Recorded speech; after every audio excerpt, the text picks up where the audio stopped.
Good afternoon, mga kabibal, and thank you again for being with us here at Bibal YouTube channel, of course. And of course, this afternoon, I'm very happy to be with everyone, especially to you, our dear teachers. And of course, I'd like to greet everyone a happy World Teachers Day. Maybe it's a late greetings, but it's better late than never. Ano? Okay. So, again, this is a very wonderful time, especially learning from home this afternoon. Okay. And of course, again, I'm teacher Donna or Miss Donna Elvanaticla. And this afternoon, I'm going to walk you through with our topic, Caring for Teachers, Educational Leadership, and Management. Okay. So, again, I'd like to thank Vibal Publishing for giving me another opportunity of sharing, especially to our teachers and of course to our beloved parents. Okay. Kamusta tayo, teachers? I know yesterday it's a different World Teachers Day celebration. It's a Teachers Day with a twist, di ba? We've been doing so many virtual programs already yesterday online. And one with our public school teachers, I also feel what you feel yesterday, no? You started your school year 2020-2021, and of course it's also the World Teachers Day. And with that, we all have our own superpowers. I teach, we teach, and we would like to ask also other professions, what about them? What are their superpowers? For us teachers, our superpowers is to teach. Okay. And of course, we teachers right now, as we all together embark this online thing, this virtual classes, public school and private schools are now all together on the same boat and facing the challenge on how to deliver our classes online. And of course, with these challenges, we always believe that teachers will always be like Romeo. We nurture the gift. But at the end of the day, the teachers, these are the following, I think, yung mga kasama natin as we nurture the gift almost every day. Sabi nga nila dati, ang gusto natin perfume. Ngayon, ang gusto na natin, ito mga teachers. Kailangan tayong may mga Vicks, di ba? Vicks Vaporub. Dama ang kalinga at ginhawa. Pwede rin nating gamitan ng efficacent. At the end of the day, sa gabi, naglalagay ako ng efficacent, and for some, Lola Remedios. So, I think sa mga iba't ibang mga gifts daw nila ibigay sa mga teachers, they wanted this, Lola Remedios, efficacent oil, and even Vicks Vaporub, so that damang-dama nila ang ginhawa at the end of the day sa lahat ng mga ginagawa natin na printing ng modules. I can see sa Facebook, grabe yung nakikita kong experience ng mga public school teachers. You're really doing your best and giving your best just to give and just to deliver the best quality education sa mga bahay-bahay ng ating mga estudyante. And with that, saludo po kami sa inyo, mga public school teachers. And even for private school teachers, I know they're really doing a great job printing also modules and also delivering classes online. Sana may pa-sponsor tayo kay Epicacent at kay Lola Remedios para sa ating mga teachers. Okay. Pero sa lahat-lahat namang nangyayari sa atin, kinuha ko ito kay Sharon Cuneta na movie sa Caregiver. I care about my job, sir. I care about you. And I don't deserve to be treated this way. And we teachers, with all of those challenges facing right now, we don't deserve to be treated like other people, misinterpreting what we are doing, or even they don't really understand what we teachers are going through. Diba? But we are here for each other teachers. Tayo mga kapwa guro, we know better kung ano ang ating mga preparations. We care about our job. We care about our students, our parents, our stakeholders, and school administrators. We also care about our teachers.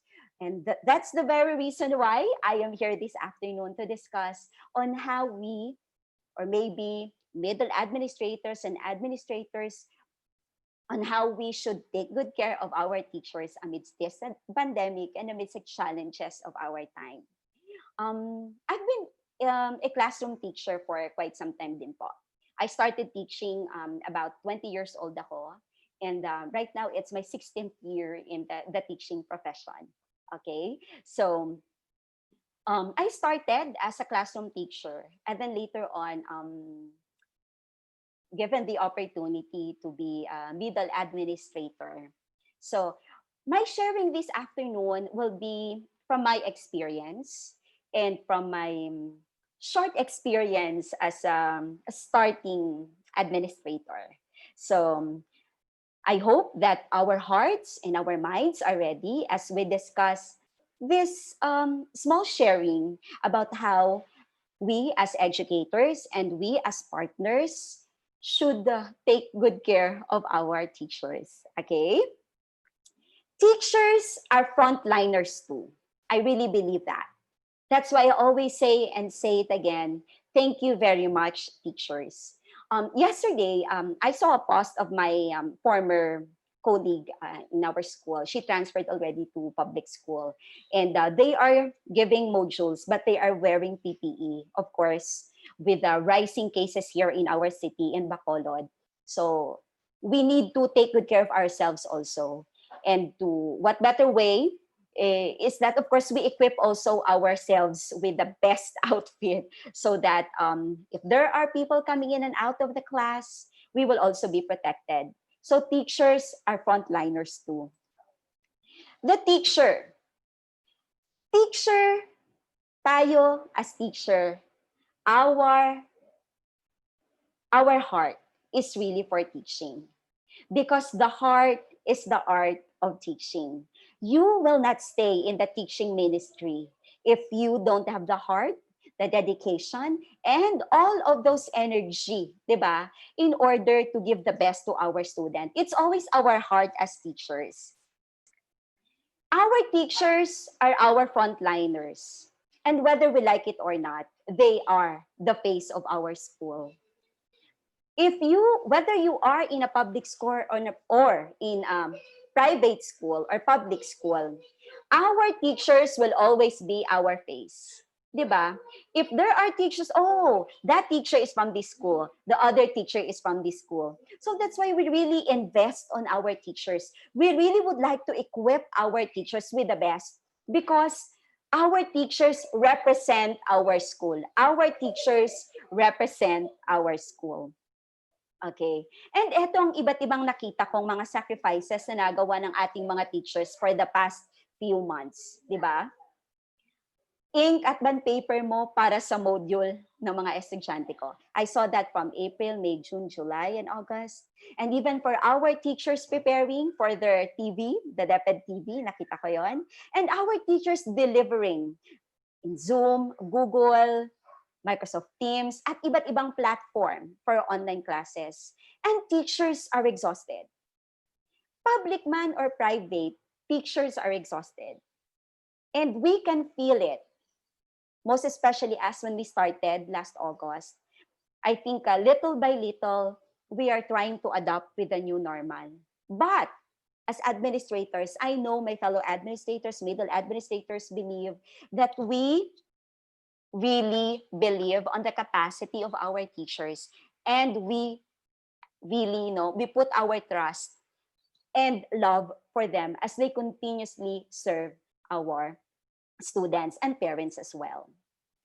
Now, this reminds me of this. Teachers, people, not facilities, are our best investment and our best return. That's why we really invest on our teachers. Even if technology will fail, Zoom, Google Meet, or whatever platform that we have right now, our teachers still are our best facilities and they are our best investments. Diba? So with that, our school, every now and then, every year, every month, every day, we are a learning organization. We are learning. That's why you are here with us every day at Bebal to learn. Because we, as teachers, need to keep on learning in order to stay relevant. We administrators, our middle administrators are here because we wanted to give the best, also the best support to you so that all together we stay relevant. Nakita ko ito sa isang page and a follower po ako ng page na ito, School Leaders Now. Taking into the standpoint of the principal, di ba? The principal takes on the personality. The school takes on the personality of their principal daw, the administrators. If the principal is mean, the staff will be mean to one another. And the kids will be mean to one another. And if the principal is full of energy, excitement, and enthusiasm, the teachers will be energized to teach, and the students will be excited about learning. The principal can either extinguish a flame of positivity or ignite a flame of hope. The principal is responsible for the culture and mood of their school. And I think for me, from my end, as a young principal also, I think this is really a very big challenge. How do we take good care of our teachers? Because we principals or even the school administrators are always, di ba, kami yung sinasabing all of the teachers, they are looking into their administrators and their principal and on how they're going to make it this school year.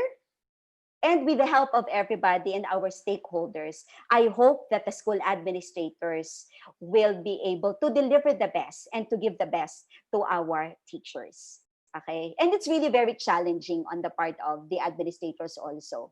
Diba? Everything yata kailangan, diba? We should be this, be that, be this, be anything for our stakeholders. And so, how can we help? What do you think, teachers? What do you think, parents? Our work matters and the work of our teachers matters. Okay? And I took this again from the site School Leaders Now. Okay. And now, in the academy, the Principal's Academy that I attended, it's always being stressed. Take care of your teachers and they will take care of the students.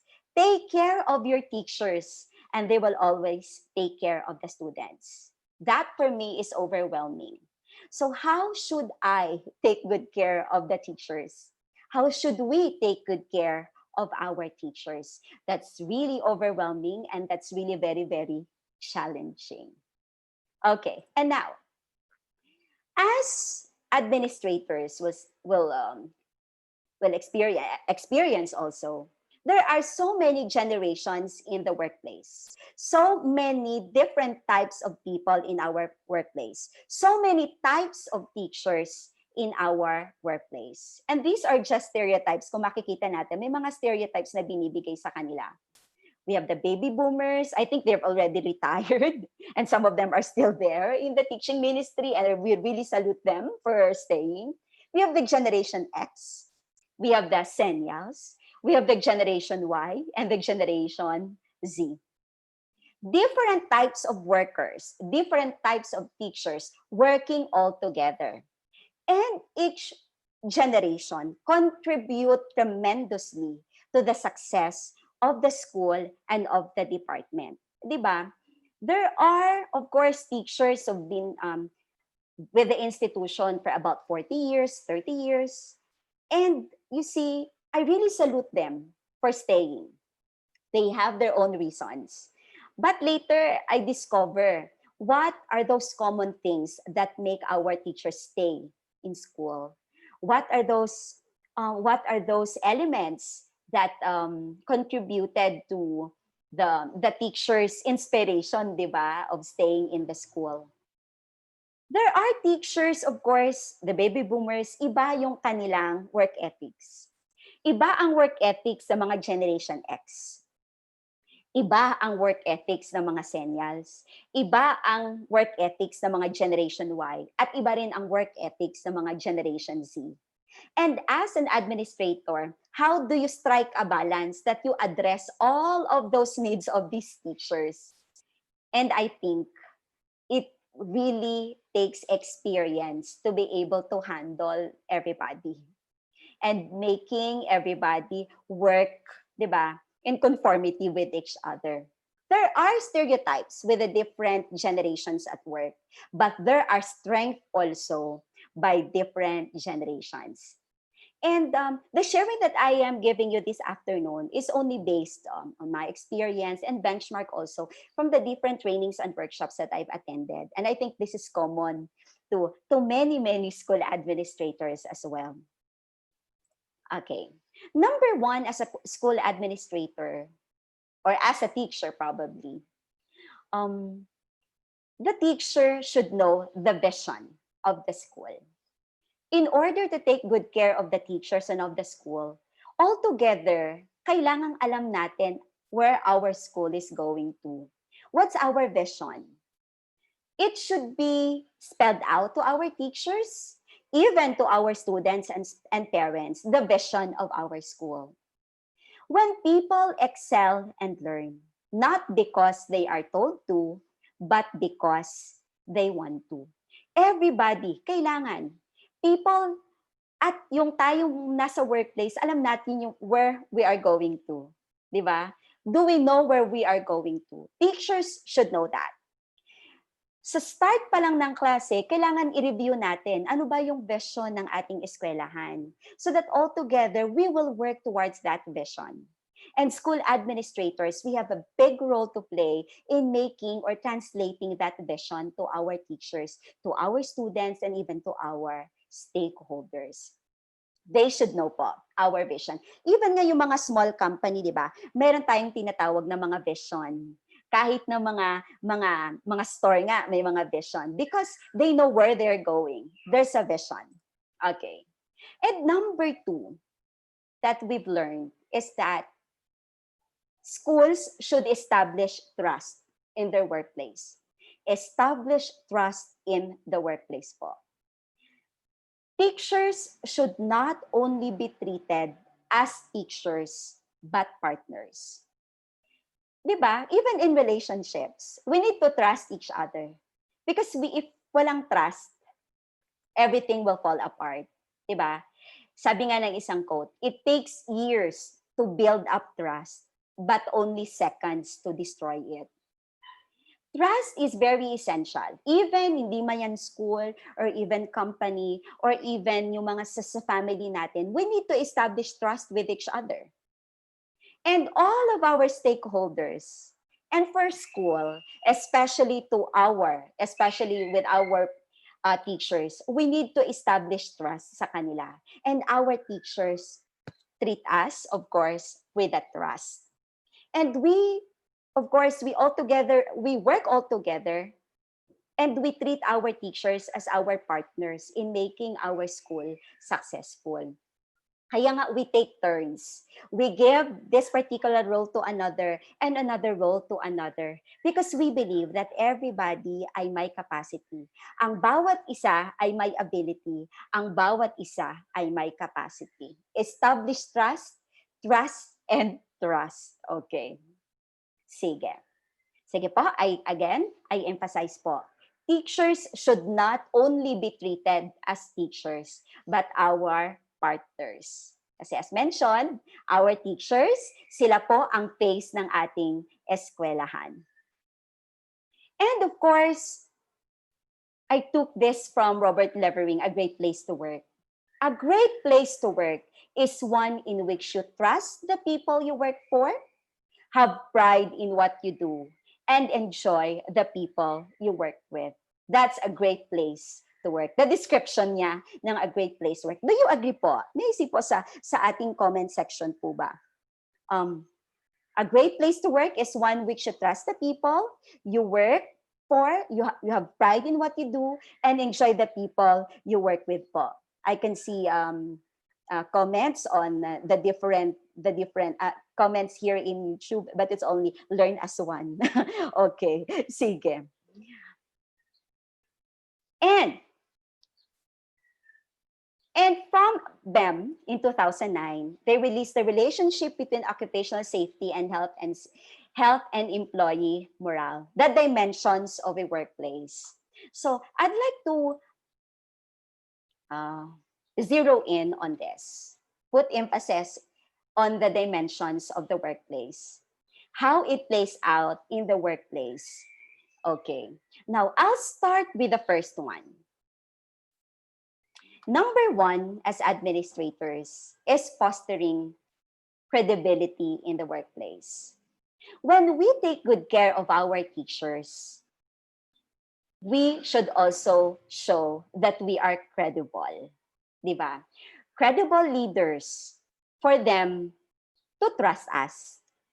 So, the question is, how do you communicate with your teachers? Do you trust their skills and competencies?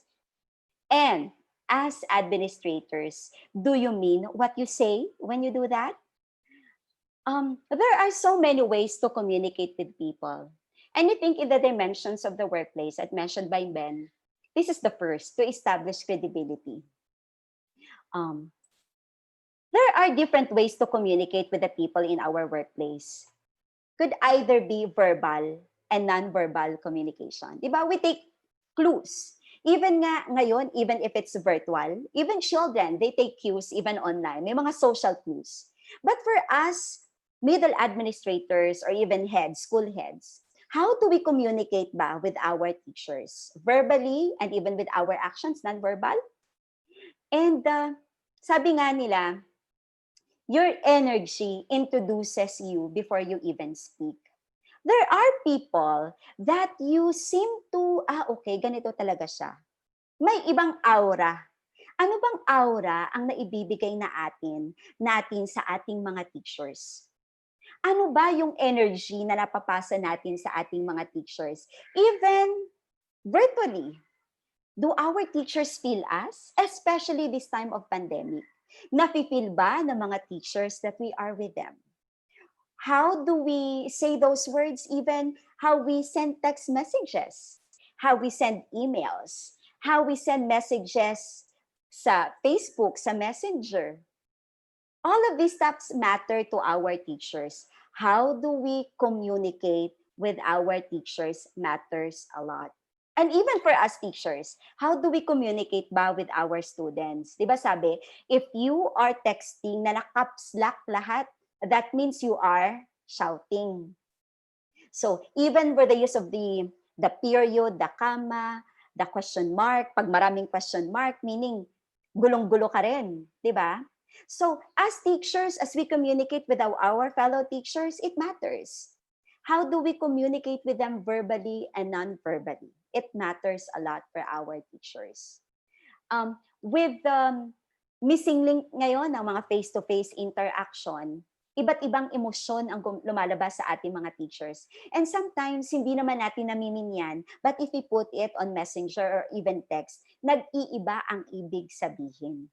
So, we should be very, very careful also. Even nagko-communicate pa tayo sa kanila on messenger man yan or in other platforms. Have you ever had a boss where you would need to assess their mood before approaching them? May mga ganyan, di ba? Or have you ever commented to a coworker and saying, stay clear of the boss today. He is in a foul mood. That's also one way of communicating. There are people, like you don't want to go to their office to talk to them or even go to their cubicle to talk to them because you're still figuring out kung ano ba ang mood niya today. As school leaders, talaga, although it's very, very difficult on the part of the administrators, no, especially how to balance everything, especially how do you approach your teachers. And on the part of the teachers, of course, how do they approach their bosses, their leaders, their area heads, their principal, or other administrators for that matter. For us administrators, it's a no-no sana po to be moody. Kasi our teachers are getting clues from us. School leaders should be there for people to talk because you need to dialogue at some point. And if people are scared, and if our teachers feel that they are not safe, they will not really go to you. So that's why it really, it takes enough courage and probably self-mastery on the part of the administrators to learn about his or her feelings and how these feelings are communicated with the members of our school community. Pasensya na po, ang kapitbahay po namin at ang anak niya ay umiiyak. Sige na po. But I hope po clear po yung aking voice sa lahat po. And yeah, going back po, school administrators should always be there for everybody. Kaya nga it's very difficult. I hope po you understand also sa part po ng mga administrators, it's also very difficult to understand all of these people on board. It's also very difficult po to manage different types of people, especially po yung kanilang mga work ethics, mga behaviors po nila at work. It's very difficult po on our part. But as much as possible, we are trying our best to communicate with them sa manner po that they will communicate with us. Diba? Talagang kailangang balance eh. So kailangan malaki ang puso and understanding talaga ng administrator so that we can connect all together and work together. Diba po? Agree po ba tayo dyan? Okay, sige. Nakikita ko lang, I learn as one. Okay, I hope po nag-agree pa tayo on that dimension. Sabi nga dito sa bahay ni Kuya, alam mo, yung respect, hindi yan ini-impose. Ini-earn yan. Act your age, says Bea to Marie Chris. Alam mo yung respect na yan, hindi yan ini-impose, ini-earn yan. Just like our co-teachers, we are earning respect from people. Administrators, they earn the respect from the people around. So when we take good care of our teachers, we establish trust and we establish, of course, respect. I think for me, as for experience, I go first with the trust, and trust comes respect. Diba? Kaya, it's always very, very difficult. Kailangan for us teachers to strike a balance eh. For us administrators to strike a balance. We should earn that respect coming from the different people, parents, students, and teachers as well. And that leads me to the second dimension at work. And how we should take good care of our people is to establish respect. And respect can be in different ways, as mentioned in the dynamics of a workplace. We support the professional development and showing appreciation to our teachers. We collaborate with employees in relevant decisions, and we show care for employees as individuals with personal lives. And of course, we value time as a valuable resource. Now, I'll start with this one, supporting professional development and showing appreciation. One way, of course, to show our care to our teachers is that we support their faculty development programs, especially with the seminars and trainings that we give them.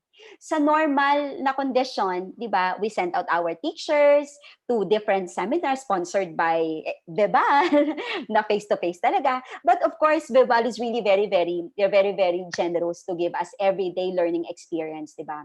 We attend seminars and trainings. We support our teachers because that is for their professional growth, equipping them with the right information, knowledge, and skills for them to deliver the best and quality education in the classroom.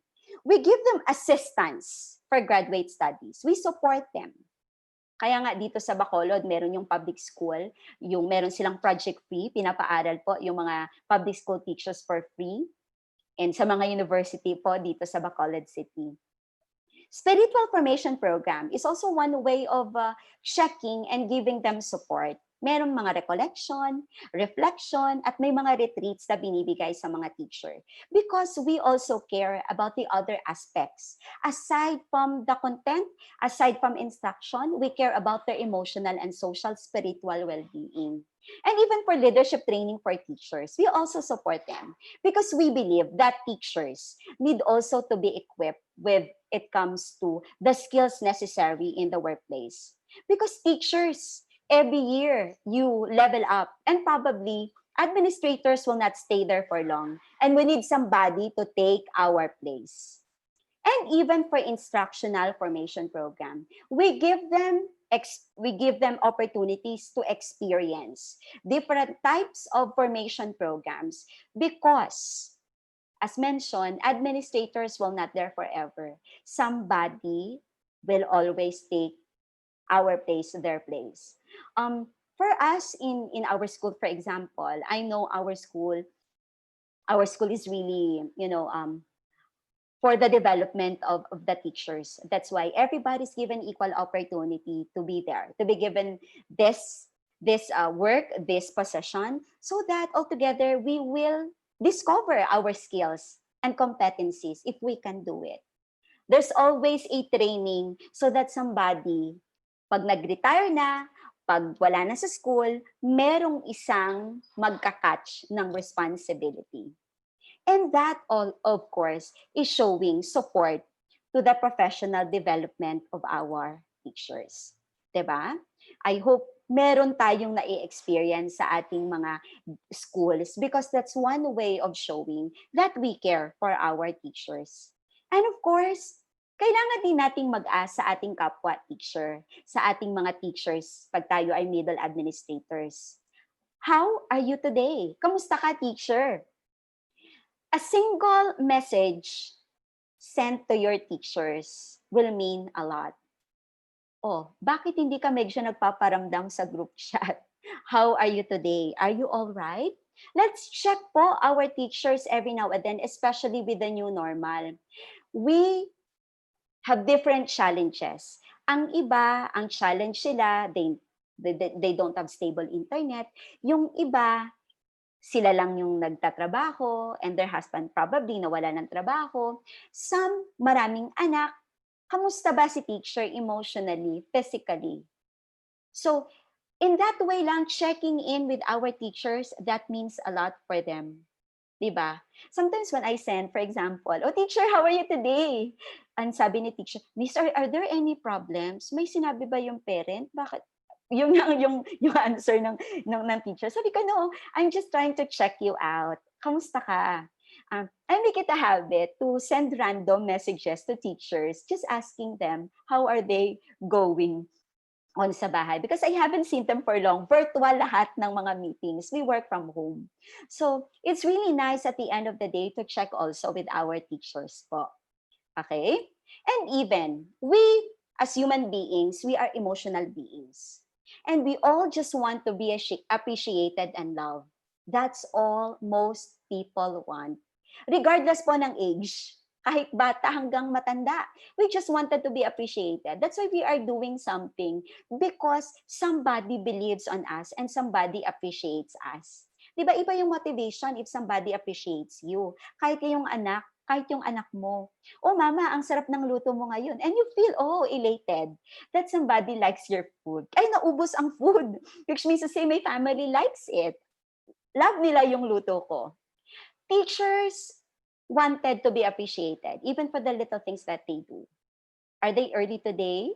Are they doing a great job? Sa kanilang mga online classes, there are challenges. But a little word saying, you are doing great today. You are well appreciated, especially yesterday. Ang dami nating notes and messages that we received. It's really one way of validating validating us and how we are doing as a teacher. And of course, no matter what people tell you, words and ideas can change the world. No matter what people tell you, words and ideas matter pa rin. And a little thank you, appreciating you and your former students saying that, oh teacher, happy Teacher's Day, and they are already professionals, it means a lot. Because we as human beings, we need to be appreciated and validated. Diba? Sa hierarchy of needs, according to Maslow, diba? We need emotional, we need to feel loved. Okay. And of course, as administrators, one way to show them that we care for them is that teachers are not available 24/7. We should observe din po yung on and off button because teachers need to rest. And if possible po, let's maintain boundaries also. If possible, Saturdays and Sundays are meant for teachers to rest. Mag-hibernate mode ba? So the teachers need to sleep, meron ng sleep deprivation when we started last June, July na preparation. But let us also understand the feeling of the teachers that they are not available 24/7. And for parents who are here right now, our teachers po are not available 24/7. Natutulog din po sila. Kailangan din po nilang mag-perform other tasks aside from being a teacher. Because the teachers wear so many hats. Okay? And for us teachers, we also should embrace our on and off button. Probably they will understand if we will not respond because it's beyond our time already. It's time to have and to set professional boundaries that we should have also quality time at home. I know and I understand it's very difficult to balance professional and personal life when you are working from home. But I think we should start with this by setting boundaries. And I hope this is clear also to area heads, to principals and other school administrators that we should give our teachers enough rest, especially this time of pandemic. More than ever, we need emotional help. We need the support of each other and understanding of each other. Because after all, teachers, they are not only their job. No, you are not your job. You are also a child. You are also a friend. You are also a daughter. You are a wife. You are a brother. You are a sister. You are a father. You are a husband and a son. We perform so many obligations. We perform so many jobs. Di ba?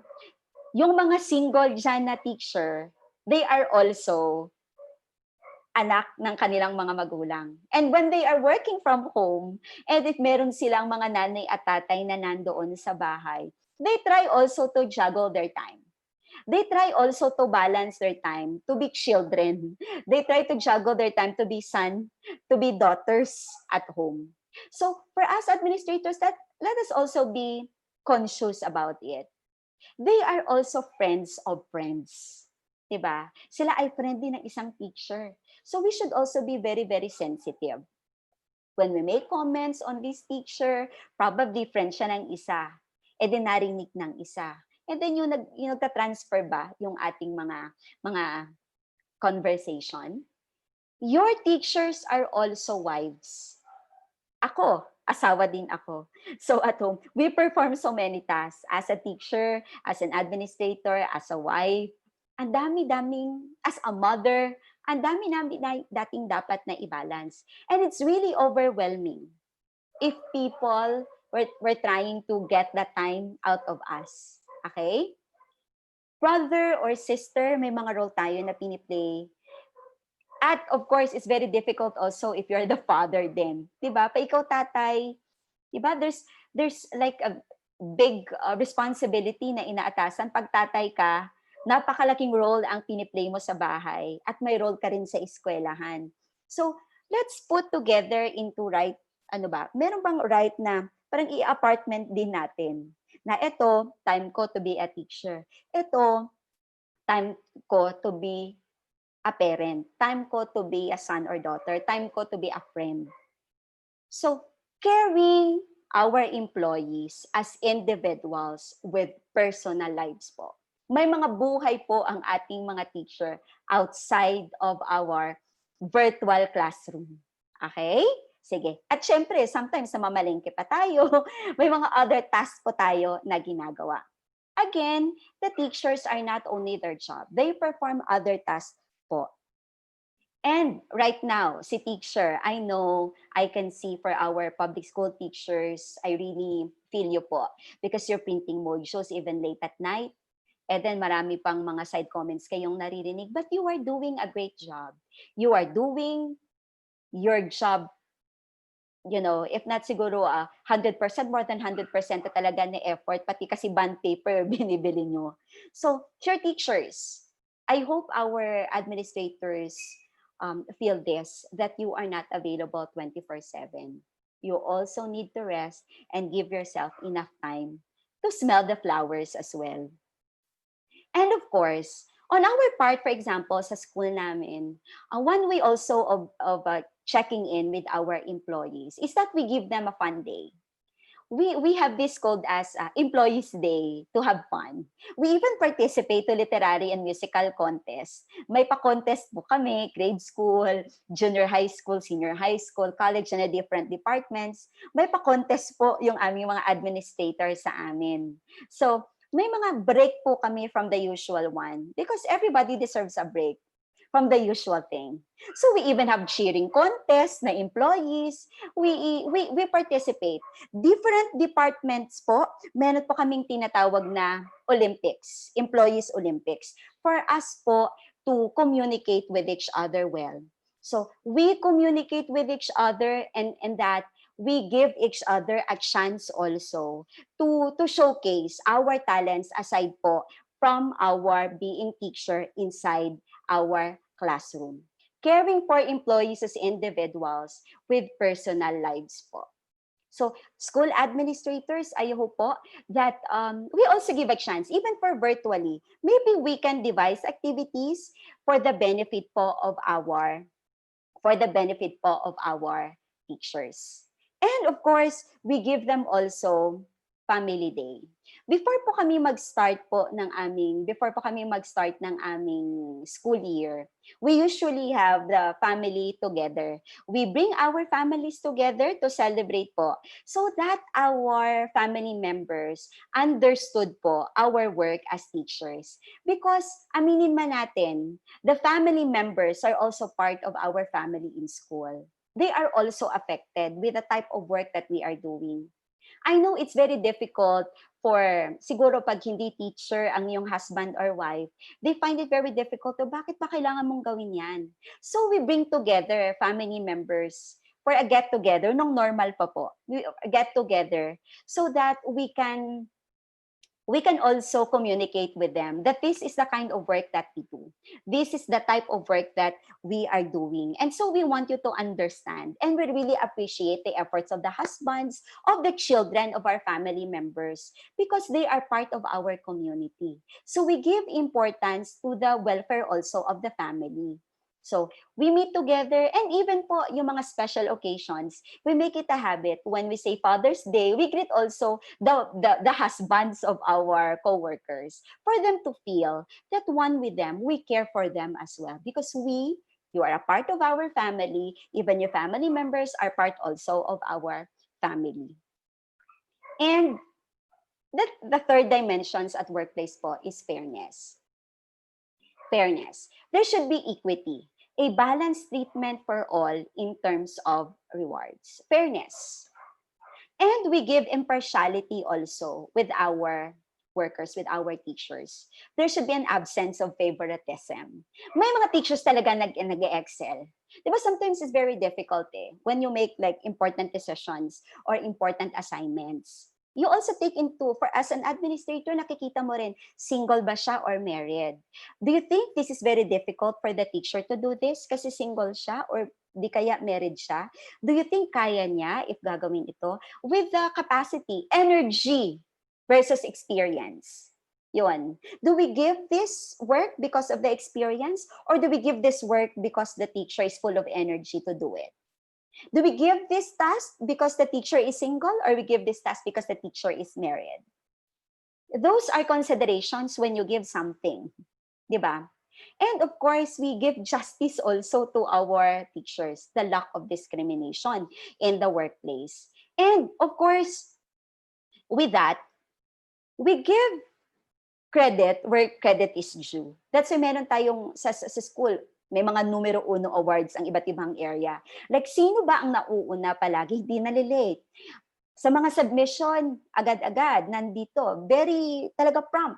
So, in one particular area, may pa-award si area coordinator. Sinabi niya, the numero 1 awards. Kasi, may mga badge pa or may mga mug na binibigay as an award. The numero 1 awards. It's a little appreciation. It's just only a certificate, but it matters a lot. Even for the OWL Awards, yung early ba palagi sa school, hindi nalilate talaga. So you give the OWL Awards. Or even the Teacher of the Month. Kahit walang mga achievements or anything, but you focus, you highlight the strength of that teacher by saying, she is the Teacher of the Month. So we appreciate the teacher of the month. And for a teacher, it feels good. Wow, I'm the teacher of the month. I am the teacher that should be taken into, ako yung na-highlight. And that's something to be appreciated. 'Di ba? But of course, teachers, I know, we wanted also to be, 'di ba, recognized, to be appreciated. And these little things, little appreciation matters a lot to teachers. And for administrators, maybe for certificates and mga little goodies, that will also motivate our teachers to do their best. And when it comes to, of course, fairness and equality, di ba? We use evaluation tools to as data when we also try to call the attention of our teachers. We care for them, that's why we evaluate them. And these are tools that are really accepted tools. Like you do self-evaluation. You evaluate yourself as a teacher. You evaluate. Alam mo ang sarili mo. Mas kilala mo ang sarili mo and your skills. Diba? Teachers should know their strengths and limitations. And from their strengths and limitations, there should be a supervisory plan to address the challenges faced by the teacher and what are the things that we need to work out with the teacher. That's why we do self-evaluation. Diba? And then, for us also, we need to learn from each other. Probably you're not really comfortable that your area heads will evaluate you ahead or maybe this time. So maybe your peer evaluation, somebody should evaluate you. Like your friend that you are comfortable, no? Or maybe your colleagues will evaluate you so that they will see another perspective. And even for student evaluation, we do TBI, diba? Teachers Behavioral Inventory to check how you are doing inside the classroom. Student evaluation matters because they see you. And of course, the performance evaluation by your area heads, by your department chair, by your principal or other administrators, because this data will back you up. You cannot call a teacher without those data. Otherwise, it will only be hearsay. Diba? We use evaluation tools not because we wanted to pull down the teacher, but we want to emphasize the strength of the teacher and the things that the teacher need to work out. That's why it feels good if you see, this area pala, I'm very good on this, but this area I need to improve. Kaya nga sinasabi natin, we always work. Because if there's no room for improvement, parang perfect na ba lahat? I think growing old in the profession or maybe year after year, there is something to look forward to. And experience will always be our best teachers. I don't say that I am really a perfect like middle administrator, but I would say I am a learning individual in the school because I am learning from the experience of other people and advices also of those, of course, na nauna po sa akin. And whether I like it or not, they are the best advisors because I learn from them. And I think one thing that we should also feel, teachers, when we are called for, is to have that growth mindset. Critics are there, feedbacks are there to help us grow. Because if we always stay on our comfort zones, we will never grow. You don't know that you are capable of doing that. Like, based on my own experience, when I was offered, I said, I cannot do it because I think I don't have enough experience. And I think somebody should do it because they have enough experience. And I think with the time that they've been here in the school, I think they deserve it. And not me, because I think I am really a newbie. But our prior administrators would always say, there is something in you. And we want to explore more of the capabilities. So which means, at some point, I really like, siguro nag-pray muna ako, kaya ko bang gawin ito? If those persons believe in your capacity, and you think that you can do it with the help and the support of everybody, I think you should do it. I am a work in progress, but with the evaluation given to me year after year, I think I should benchmark. Did I improve from the last year? As a teacher, did you improve from those evaluations that you had last time? So our administrators, should always have these tools so that it will back up them with the way to approach the teacher. And that's one way of showing caring to our teachers that we wanted them to grow. Okay? Like a seed and like a plant. Though I do not believe that a plant will spring up where no seed has been, I have great faith in a seed. Convince me that you have a seed there and I am prepared to expect wonders.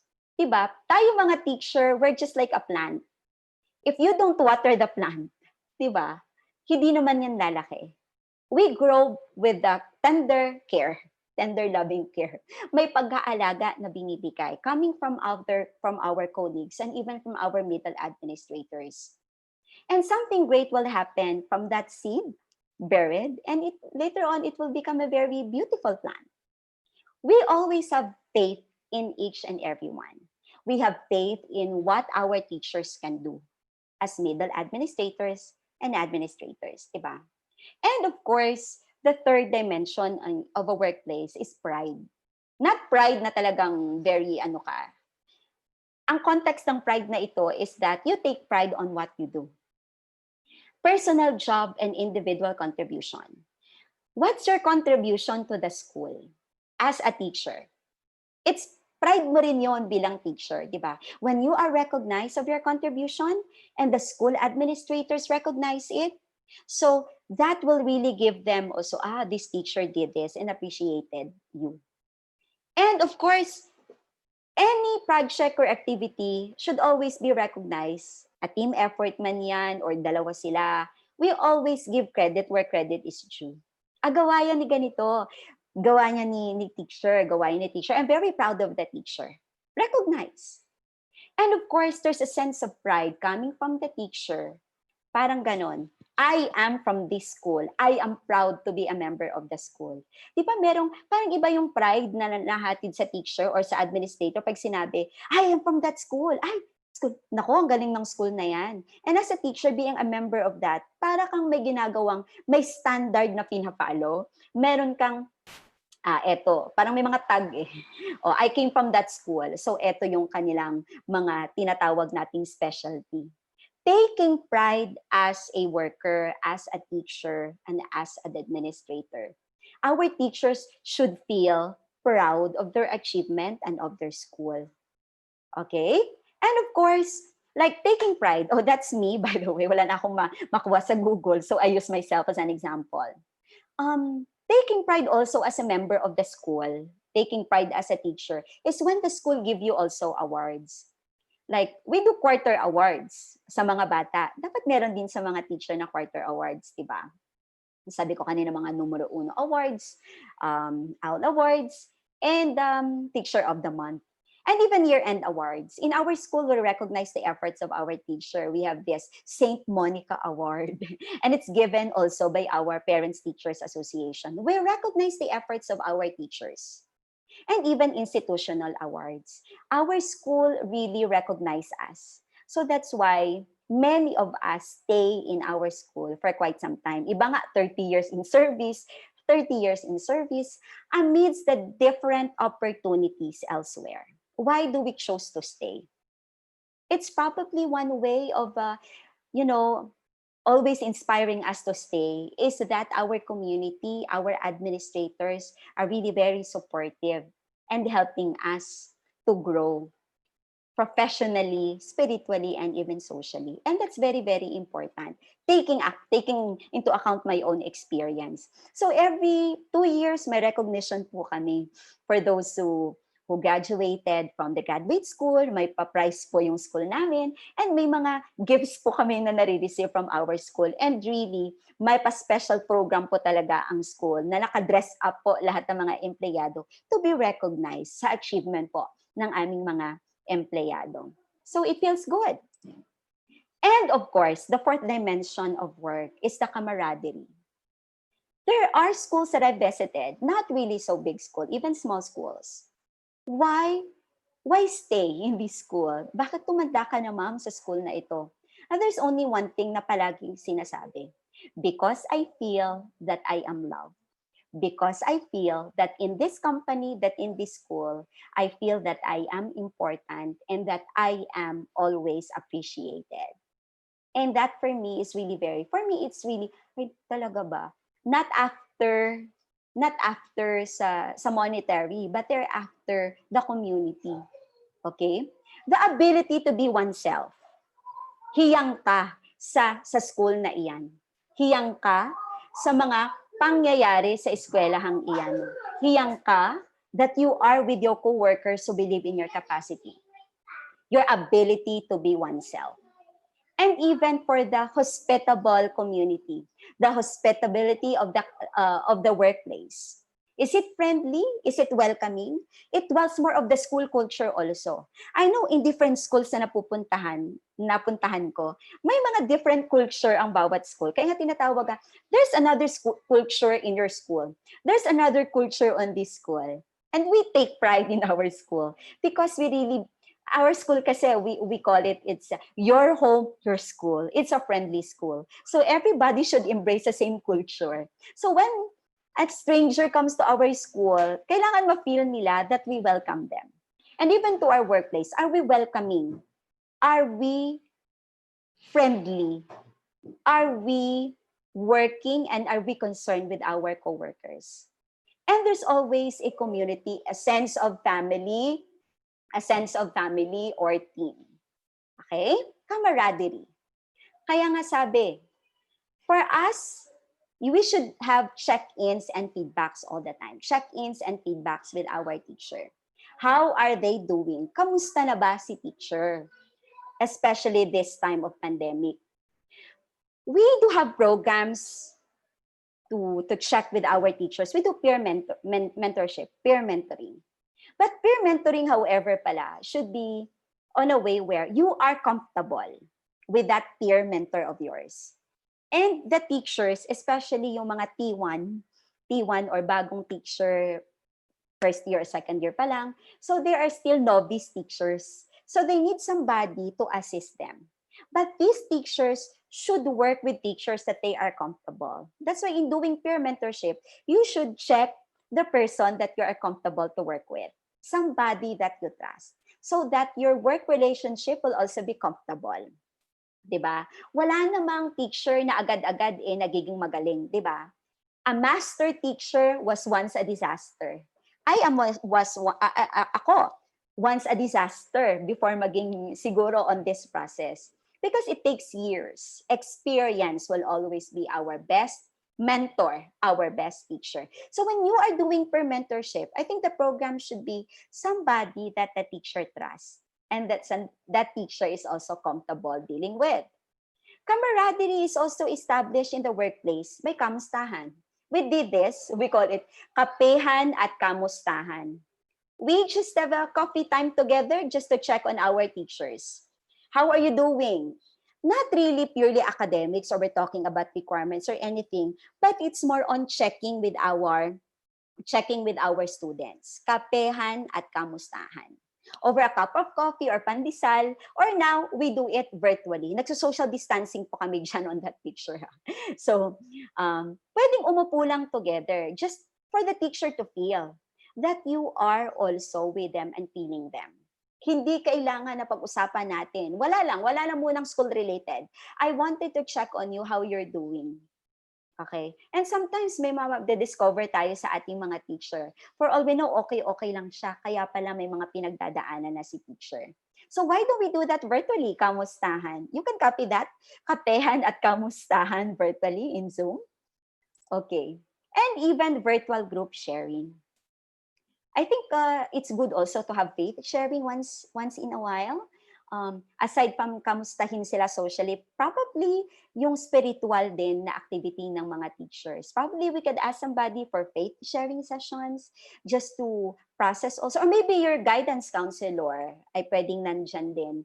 So that our teachers feel that somebody is also listening to them with their experience and with those things that they are now experiencing sa respective na kanilang mga tahanan. Why don't we reach out to our teachers then?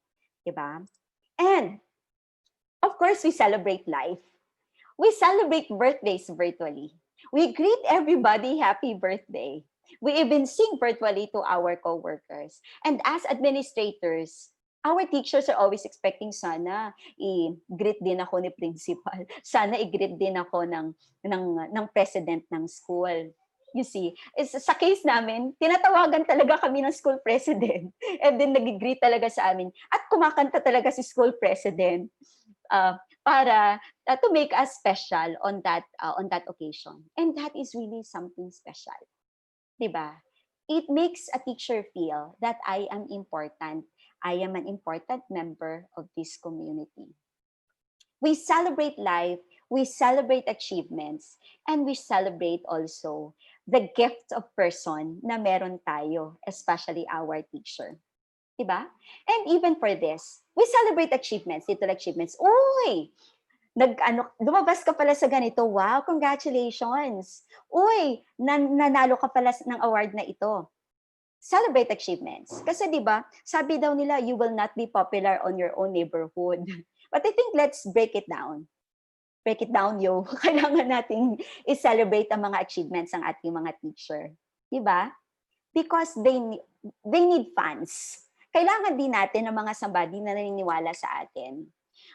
I think I am very grateful to my past principal. No, I think she's one person who told me that you can do it. Try to apply on that program. I know you can do it. And she gave me a break. She gave me a break actually. And I hope she's happy now in heaven. So sabi niya, why don't you go there? And I know I will support you all the way. You just need to give seat work to your class so that you can attend that orientation for that scholarship and go. I know you can do it. She really helped me all throughout. And she made everything so easy for me. And so I did it. And she's very, very happy. And I think more than my principal, she's one good mother to me. And that for me will always be special. Celebrate achievements of your teachers. Celebrate little achievements. Because you know that little encouragement that you're giving will be so much. And I will always, from my experience, I'm very, very grateful of the trust and confidence of my boss. Diba? We celebrate achievements. And of course, let's create a healthier environment in our school po. Especially middle administrator. Maybe a simple water station that you give that for everybody, that means a lot. Or maybe you'll have a chit-chat time, coffee time, or tea time. Sometimes, no, pag marami tayong budget, naglalagay tayo ng maraming kape kahit 3-in-1. You can just drop by the office and if you want to have coffee, you can get your coffee or you can have your tea. Or maybe walks and talks meeting kahit small group lang, kamusta kayo? Not necessarily meeting, but we just want to check on you. Or even going to the hallways, you just go to the faculty room in the normal days and just say hi every day. Just to make them feel that you are with them. Diba?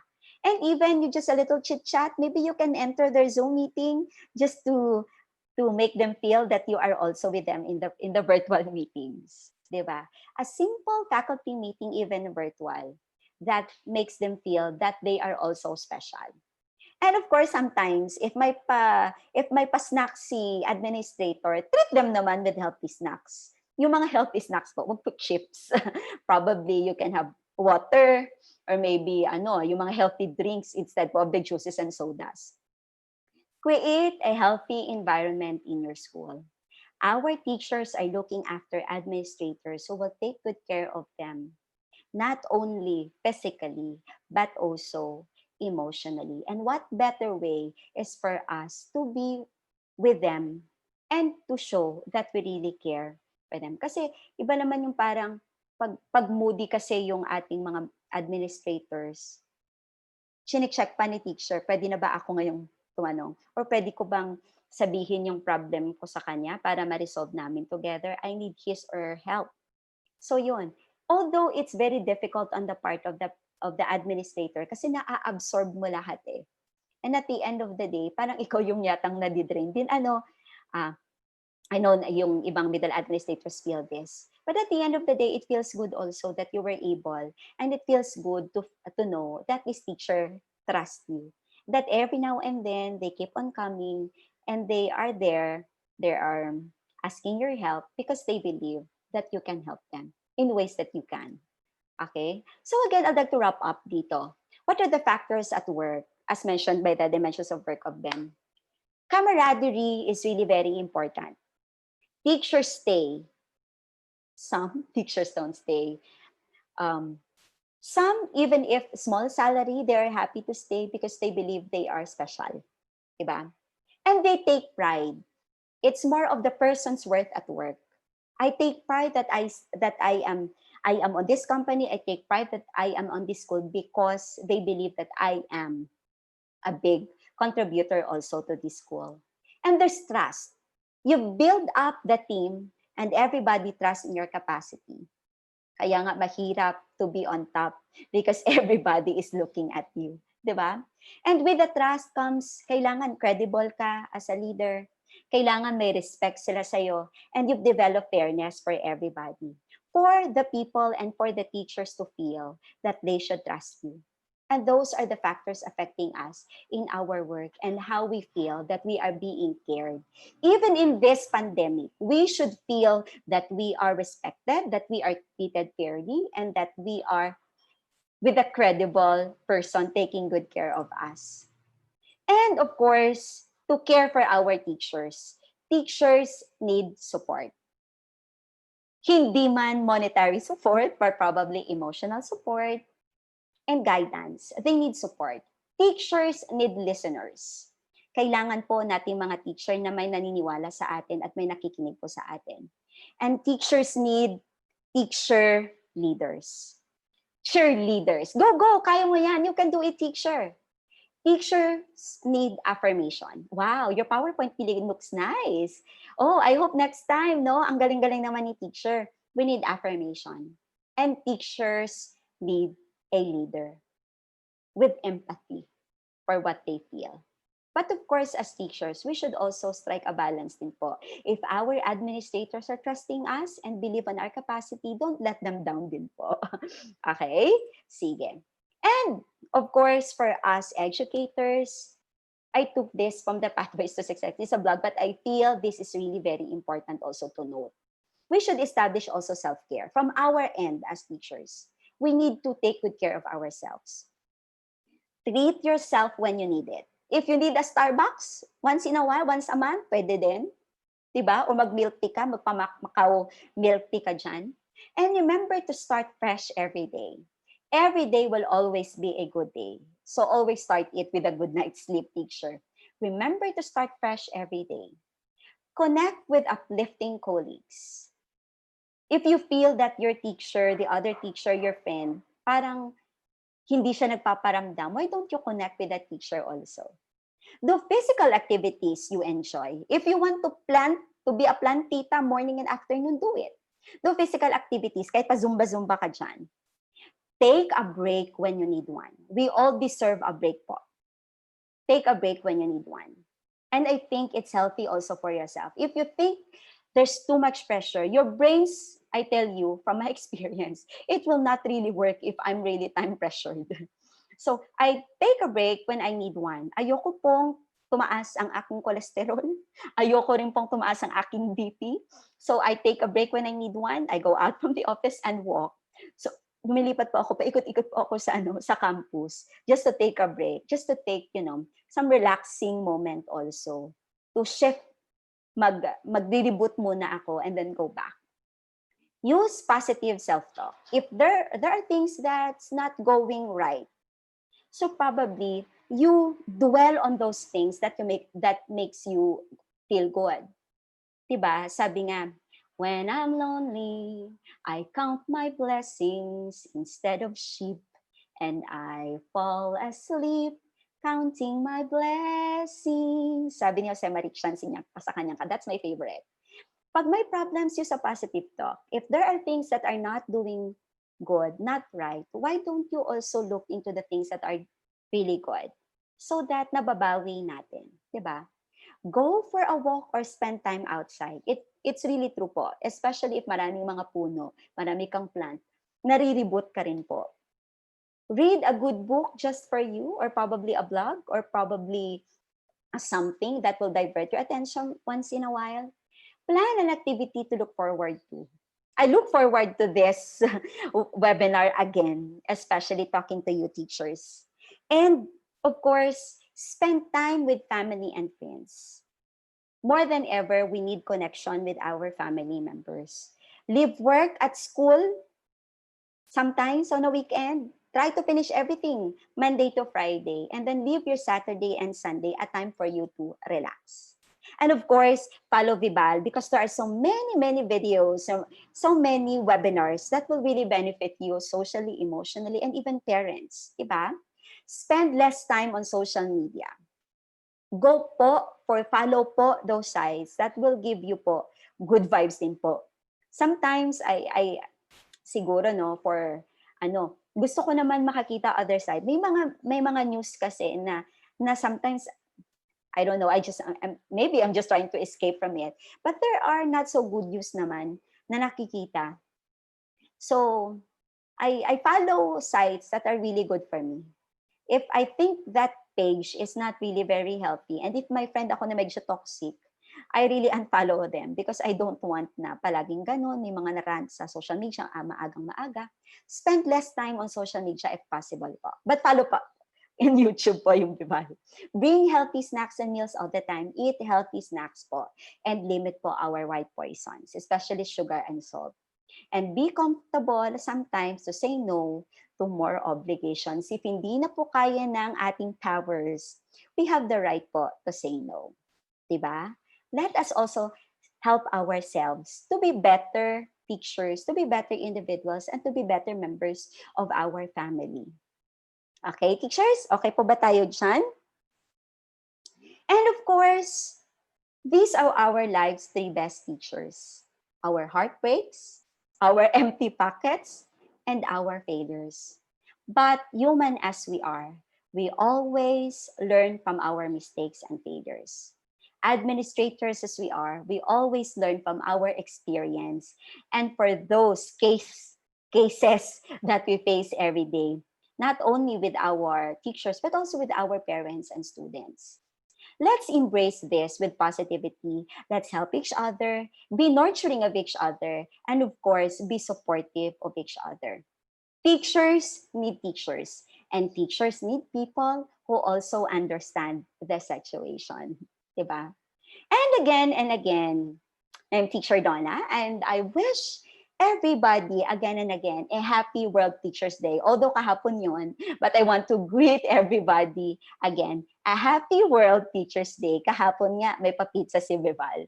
I hope merong ditong viewers na nakakuha ng pizza from Vival. Happy World Teachers Day, teachers. And again, thank you for being with us since yesterday also. And of course, sa mga past pa ng mga webinars ng Vival.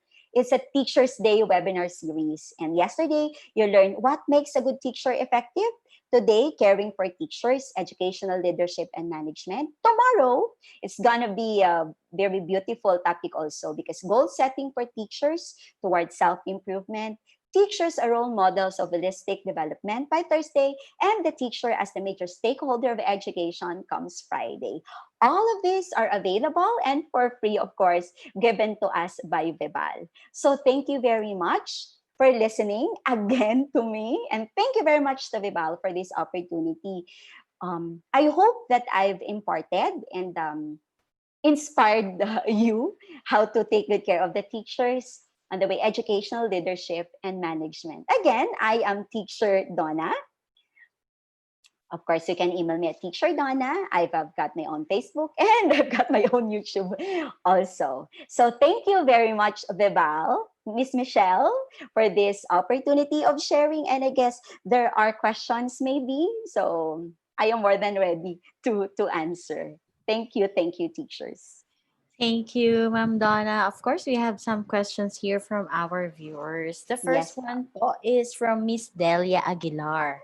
yes. What can teachers do po to maintain or improve their good relationships with their administrations and co-teachers, especially in this new normal setup? Thank you po. Yeah, what's the name of the teacher again, Miss Michelle? Miss Delia po. Miss Delia. Miss Delia, yeah.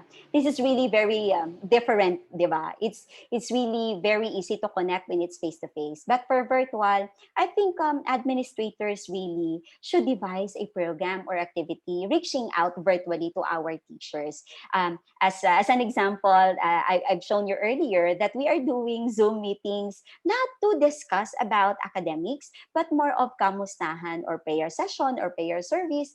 And even we have this peer mentoring, like you have your teacher partner so that you can ask questions. And even for groupings, like we are a Catholic school, so we have also different support services. The guidance office are there to make programs for our teachers, our campus ministry for the spiritual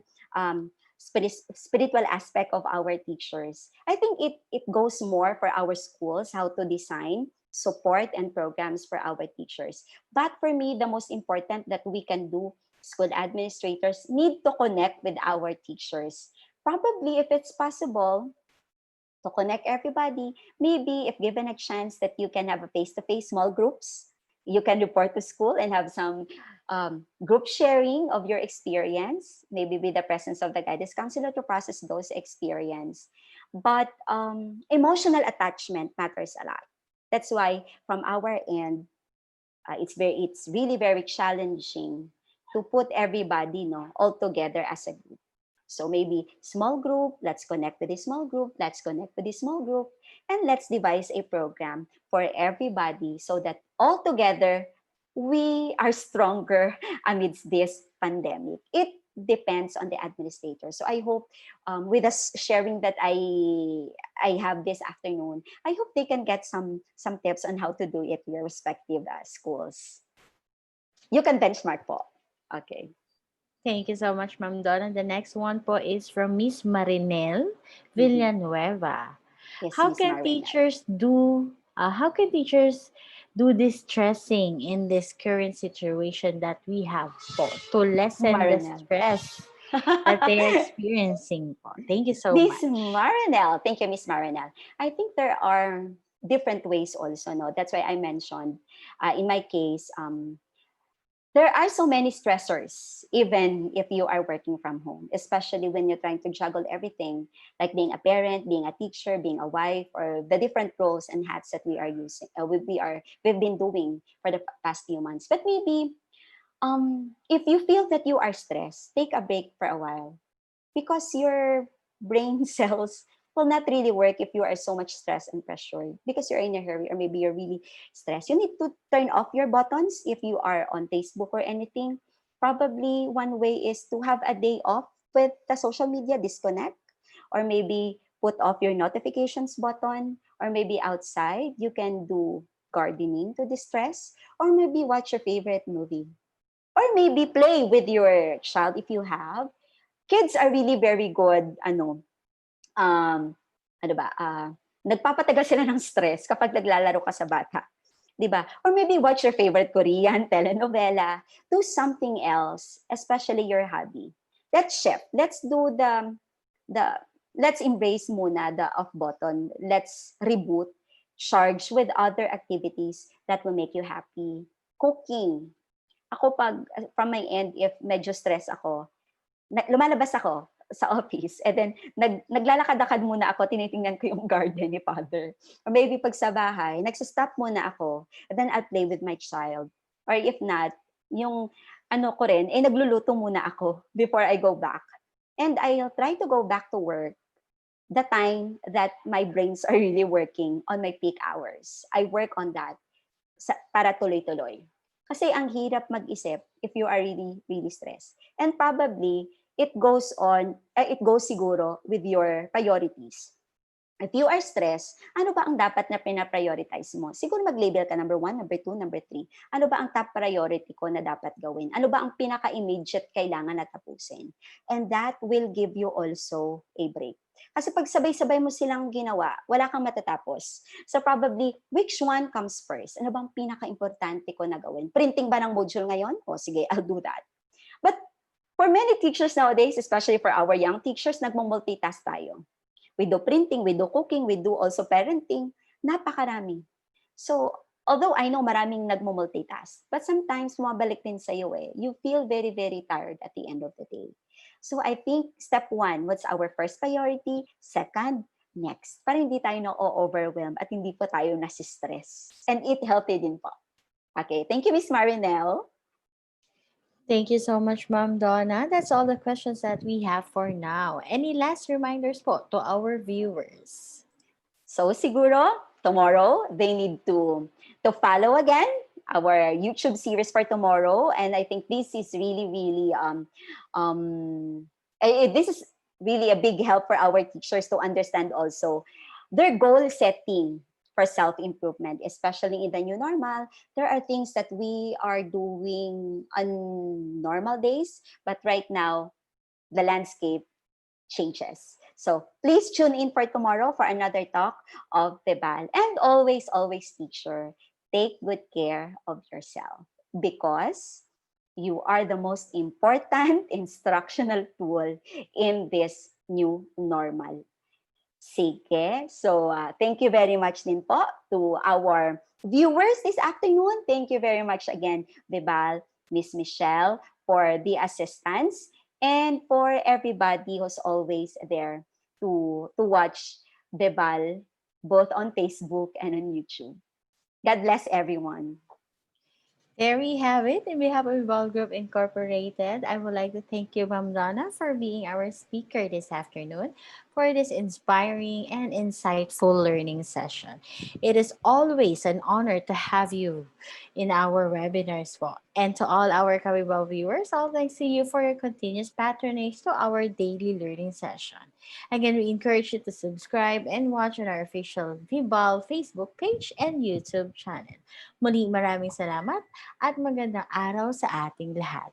Bye everyone, stay safe! Stay safe.